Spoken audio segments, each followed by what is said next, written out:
From the Northway Bank Online Newsroom, I'm Gare McKenzie. This local and regional news update is brought to you by Northway Bank.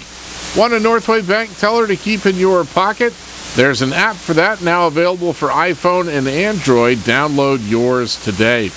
Northway Bank with 17 locations throughout New Hampshire. The people you know, the bank you trust. Member FDIC, equal housing lender. After more than 4 decades as an educator in New Hampshire and Maine, the head of Maine's School Administrative District 72, headquartered in Freiburg, is retiring.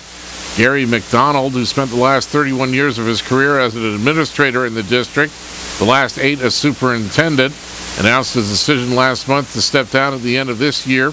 In a letter to school board members, McDonald started as a substitute teacher in Bartlett, New Hampshire in 1972, and later worked in Freedom, New Hampshire for a year as a teaching principal before being hired as a principal in SAD 72. He says he appreciates the commitment and professionalism of the educators he's worked with in SAD 72, and that, quote, "we've accomplished lots through the years that has benefited students."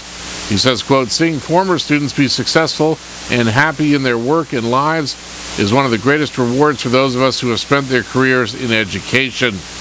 McDonald says he doesn't have any definite plans after retirement, except he's looking forward to having the flexibility to explore new things, do the activities he enjoys, and spend more time with family. A search has begun for a new superintendent who will take over July 1st. Lawyers for 2 big oil companies will resume opening statements to jurors on why they should not be liable to the state of New Hampshire for groundwater contamination caused by the gasoline additive MTBE. A lawyer for ExxonMobil told jurors in Concord yesterday the state knew the contamination potential MTBE posed, but opted to allow its sale to reduce air pollution. Lawyers for Citgo are scheduled to address the jury today. The state is asking for more than $700 million to monitor wells for MTBE contamination and clean up the most high-risk sites. Day one of what was expected to be a 4-month trial ended on an acrimonious note yesterday, with both sides accusing the other of misleading jurors in their opening remarks. The state banned the use of MTBE in 2007.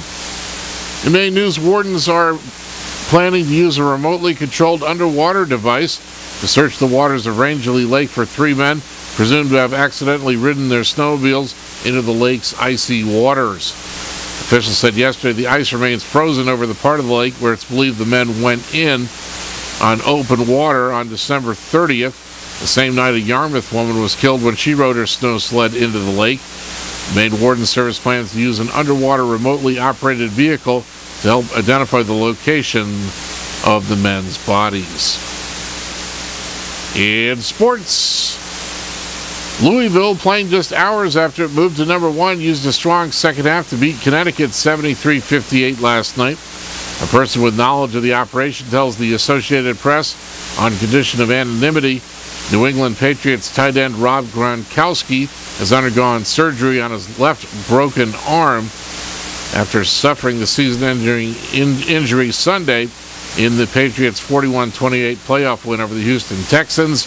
And Rajon Rondo scored 17 points with 12 assists and 10 boards last night to lead the Celtics to a 189 win over the Charlotte Bobcats in Boston.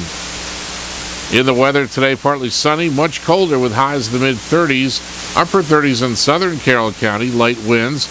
Becoming mostly cloudy with a chance of snow after midnight tonight, lows around 18, and snow Wednesday, total accumulation of 3 to 5 inches, highs around 30. From the Northway Bank Online Newsroom, I'm Gare McKenzie.